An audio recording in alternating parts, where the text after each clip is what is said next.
Trigger warning for this month's recap of rape and incest, so view at your own discretion. Hello, my name is Tibby, and this is my belated October reading video. I only read 4 books last month. I was very busy on other projects, but here it goes. First book was Sisterhood Everlasting by Anne Brashares. I gave this one 3.5 out of 5 stars. Oddly enough, this one actually made me start enjoying the Sisterhood of the Traveling Pants series again. And now I'm pretty excited if they really are making another movie, like rumors say. This one starts with Tibby inviting all the girls on a trip, but when they arrive, Tibby has died. She pulls a flipped version of Hannah Baker and leaves behind nice letters for her friends. She tried to help guide everyone onto their best life path, and I thought that was sweet. Bridget still struggles not to cheat on her boyfriend. Carmen falls in love with a guy in basically 2 seconds. And Costas is the dream guy when it's directly being with Lena, but they're both too damn timid to do anything about it, so he keeps trying to move on and she keeps interrupting his current relationships. It's frustrating, but after 5 books, they're finally together. I would mildly recommend this. Book number 2, The Storied Life of A.J. Fikry by Gabrielle Zevin. I gave this 3 out of 5 stars. This isn't really great, but it's not really bad either. It's an alright read if you're bored, but I wouldn't rush to the store to buy it, you know? It's about this man named AJ. Okay, a quick pause here, because while editing and looking up pictures for this one, I realized that the actor who plays AJ in the movie is the same actor who plays Rajesh in The Big Bang Theory, and I did not recognize him the entire time that I watched the movie. That beard really hid his identity. I feel so dumb that I did not recognize him. So anyway, it's about this man named AJ who owns a bookstore, and one day someone leaves a baby in his store with a note saying that she can't raise the kid, but she wants the kid to be a reader. He ends up taking her in, but then a big part of the story is him falling in love with a much younger woman. When he proposes, he just chucks the ring box at her head, and it clonks her right in the middle of the forehead. It's super romantic.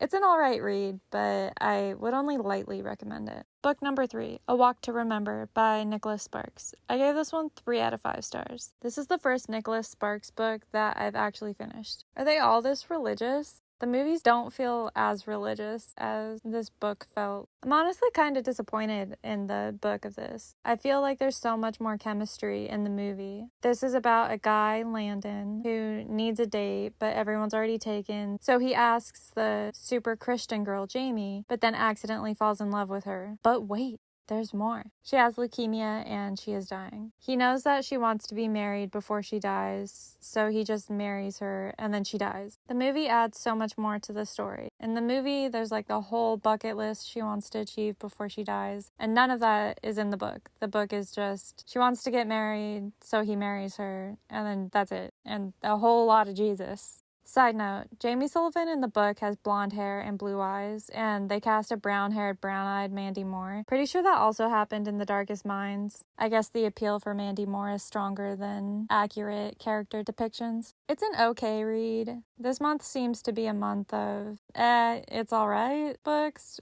I definitely recommend the movie. I'm not too sure about the book. And the last book is The Wonder by Emma Donoghue. I gave this one 4 out of 5 stars. There's a movie coming up soon with Florence Pugh, so I was really excited. I wanted to read the book first. So in this, Lib is hired to watch on Anna, who is the Wonder. Anna hasn't eaten for several months, but is somehow still living. At first, I thought this was about anorexia, that they made this period piece about witnessing anorexia before it had a name. That ended up not exactly being the case. Turns out Anna was raped by her brother starting at 9 years old, and now she's fasting and praying 33 times a day over it. She blames herself and asks for forgiveness and confession, which she was granted, but didn't believe it was enough, so she took on this route herself. Her family finds out, and no one does anything about it. Here's where it takes a Matilda-like turn. Lib feels for the girl so much that she fakes Anna's death and runs away with her. Anna slowly starts refeeding with just a spoonful an hour, but she finally gets to be around someone who genuinely cares about her. This book is dragged out a bit in the beginning, beginning with the whole wonder of how she's alive while not eating thing. It got really repetitive after a while, but I see why the author did that. The more I think about this book, the more I like it. I think it shows how trauma can affect people in ways that the blind eye won't connect. People dive into religion or starve themselves. It's a common reaction to trauma. It's also even more traumatic to be in a family that doesn't believe your traumas. I'm glad she got out. The movie that they made on this with Florence in it is coming out soon, and I just really hope that they don't do flashback scenes showing the ancestral rape. I can't do rape scenes in movies. I would just hope that they could say it without showing it. People who show those scenes in movies are just fucked up. There's no excuse for that. But for the book, I would definitely recommend this. So that's everything for October. November is looking like it's going to be a pretty light month as well, but I do have other projects coming.